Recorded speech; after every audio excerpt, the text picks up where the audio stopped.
Good morning dear students. हम लोग chapter trigonometric और सर्कुलर फंक्शन पढ़ रहे हैं। टिग्नोमेट्रिक और सर्कुलर फंक्शन में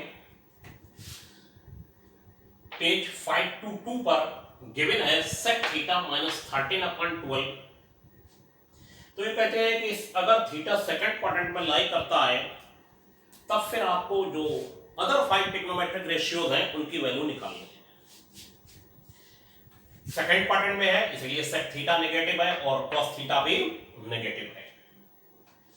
सेकंड क्वाड्रेंट में साइन और कोसेक पॉजिटिव होता है और अदर नेगेटिव होते हैं, ये बहुत बार बात हो चुकी।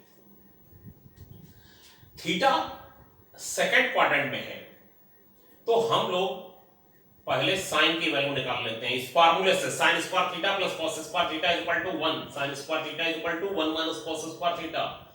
कॉस थीटा की वैल्यू -12/13, ये 144/169। ये वैल्यू एलसीएम ले लिया गया। एलसीएम ले लेने के बाद प्लस माइनस करके 5/13 आ गई। थीटा सेकंड क्वाड्रेंट में है। थीटा अगर सेकंड क्वाड्रेंट में है तो साइन थीटा ये प्लस माइनस है तो माइनस नहीं लिया जाएगा, प्लस ले लिया जाएगा 5/13। अब क्या होगा कि अगर ये थर्ड क्वाड्रेंट में होता तब फिर हम लोग साइन थीटा नेगेटिव ले लेते। अब साइन थीटा सेक से कॉस आ गया, साइन से आ जाएगा cosec. Cosec theta is equal to 13/5।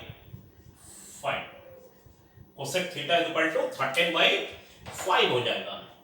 Then tan theta is equal to sin theta upon cos theta है और cot theta is equal to इसका अपोजिट हो जाएगा।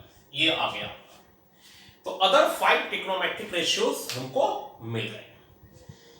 अब मैटर ये है कि अगर cos दिया है तो sin निकाल लीजिए, sin दिया है तो cos निकाल लीजिए और cos से sec, sin से cosec और फिर डिवाइड करके sin और cos को tan निकाल लीजिए, tan से cot निकाल लीजिए। लेकिन मेन चीज इसमें ध्यान रखी जाएगी कि आप ये ध्यान रखेंगे कि अगर जैसे सेकंड एग्जांपल है, सेकंड एग्जांपल में दे रखा है sin theta is equal to -4/5 और थीटा पाई से लेके 3π/2 के बीच है। पाई और 3π/2 का मतलब है, पाई और 3π/2 का मतलब है कि ये हमारा थर्ड क्वाड्रेंट में है। 180, ये 180 हो गया और 180 डिग्री और ये हो गया 270 डिग्री। ये हो गया साइन थीटा की वैल्यू गिवन और थीटा थर्ड क्वाड्रेंट में है। तो फिर इन्होंने कहा है find the value of all the other 5 trigonometric function. अब आपको क्लियर हो जाएगा क्वेश्चन मतलब बेसिक कॉन्सेप्ट क्लियर होना चाहिए। जैसे कि हमने आपको एंगल निकालना सिखाया, अभी उस पर भी आ रहे हैं। तो एंगल निकालने में ये आप जरा देखिए साइन थीटा की इसमें तो वी नो, हम लोग क्या जानते हैं, we know sine square theta plus cos square theta is equal to 1। Then cos square theta is equal to 1 minus sin square theta. Then cos theta is equal to ये हो जाएगा plus minus 1 minus sin square. ठीक, और फिर इसके बाद theta lies in third quadrant. Then cos theta is equal to 1 minus sin square theta और वो भी नेगेटिव क्यों? थीटा लाइज इन, प्लस वाला साइन नहीं लगेगा, थीटा लाइज इन थर्ड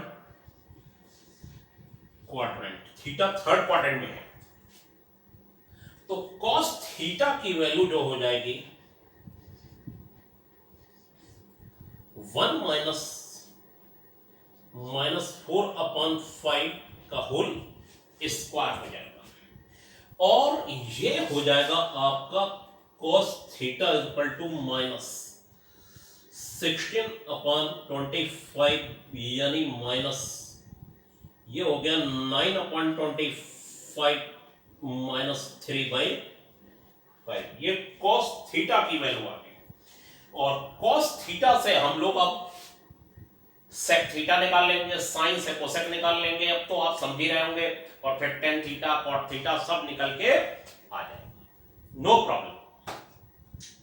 लेकिन बस मेन चीज क्या है, थीटा अगर थर्ड क्वाड्रेंट में है तो ये फार्मूला आपको ट्रायंगल से नहीं करने हैं। ये क्वेश्चन सबसे पहली बात, ये क्वेश्चन आपको ट्रायंगल बना के नहीं करने हैं। ट्रायंगल बना के क्यों नहीं करने हैं? ट्रायंगल से उसमें प्लस और माइनस आप डिफाइन नहीं कर पाएंगे। यहां 10th को आप भूल जाइए, अब हम लोग 11th में आ गए हैं। और 11th में आने के बाद यहां पर आपको यह भी ध्यान रखना है कि थीटा फर्स्ट में है, सेकंड में है, थर्ड में है या फिर फोर्थ में है। अब वो जिसमें भी है उस हिसाब से आप काम करिए और फिर प्लस या माइनस लगाइए। थर्ड पाई मतलब 180, 270 पाई मींस होता है 3π/2। जो लोग अभी नए नए ज्वाइन करे हैं वो ये समझ लें कि पाई का मीनिंग होता है 180 डिग्री।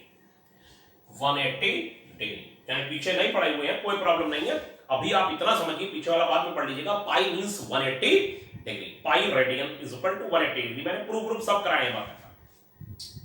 अब इसमें ट्रायंगल बना के जो लोग करते हैं वो गलत है, इसीलिए यहां पर प्लस माइनस आता है और यही डिफाइन करता है कि आपको प्लस लेना है या माइनस लेना है।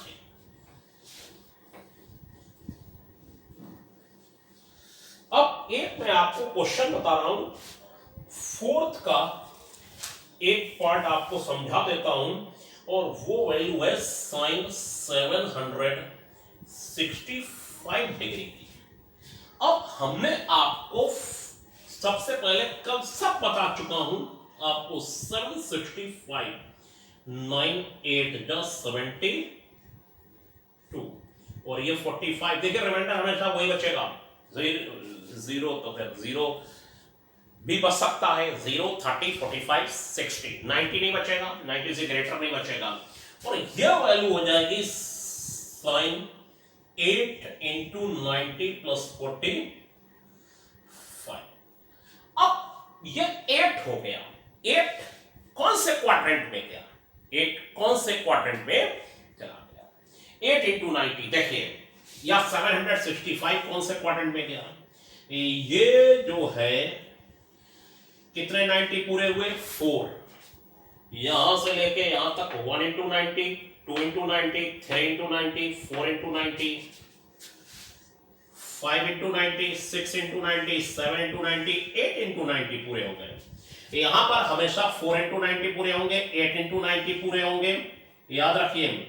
और फिर 12 इंटू 90 पूरे होंगे यहां पर, और फिर 16 इंटू 90 पूरे होंगे और 45 डिग्री और ले लिया जाएगा।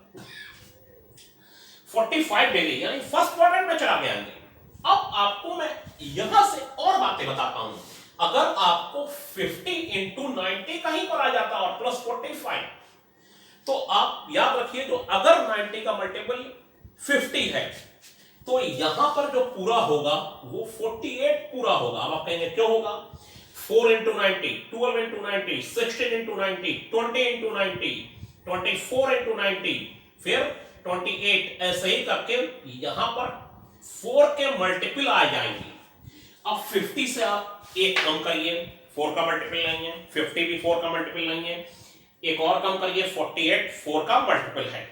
यहां पर आपका 4 का मल्टीपल आ गया 48, और फिर 49 इंटू 90, फिर 59 इंटू 90 और 45 और, यानी हम लोग थर्ड क्वाड्रेंट में पहुंच गए। यह बहुत इंपॉर्टेंट बात है जो आपको मैं बता रहा हूं, लोग पढ़ नहीं रहे। मैं पूरी तरीके से आपको दंड देने के लिए तैयार हूं, ठीक है। वो कैसे मिलेगा दंड वो बाद में आपको पता चलेगा, जिसे पनिशमेंट कहते हैं, ठीक है। मैं लगातार फोन से संपर्क में हूं सबके, और अगर आप नहीं करेंगे काम तो फिर समझ लीजिए ये आपका फर्स्ट क्वाड्रेंट में गया, 90 का मल्टीपल इवन है, साइन का साइन ही हो जाएगा 90 डिग्री, सॉरी 45 डिग्री। ये पूरा सब चला जाता है। ये कौन से क्वाड्रेंट में गया? फर्स्ट में। फर्स्ट में क्या होता है? फर्स्ट में साइन पॉजिटिव होता है, ये हो जाएगा +1/√2। मैंने आपको इसलिए ये बताया कितना बड़ा भी ये हो जाए, डिवाइड करके 90 का मल्टीपल उसे कैसे पूरा करा जाता है। ठीक है, तो अभी आज के लिए आप इतना ही, और मुझे लगता है अब बुक आ गई होंगी सबके पास, और आप लोग होमवर्क में आज 15A करिए। और वो वाला होमवर्क जो लोग मैं पेपर पे दे रहा हूं, अगर नहीं देंगे रोज के रोज तो उनकी उस दिन एब्सेंट मानी जाएगी। अगले दिन शाम को 5 बजे तक, 7 बजे तक, चलिए 9 बजे तक अगर होमवर्क नहीं आता, मुझे दिखाई दिया, क्योंकि मैं रात में चेक कर रहा हूं बहुत, जब इंटरनेट बढ़िया चलने लगता है, और तब मैं उस दिन अगर आज का होमवर्क नहीं आया तो कल की एब्सेंट लगा दूंगा। आप क्या प्रेजेंट लिखते रहे, फिर आप क्या करिएगा, साहब मेरी प्रेजेंट थी ना, नहीं मानूंगा अगर होमवर्क नहीं आया। बिल्कुल भी होमवर्क नहीं आ रहा है। Thank you.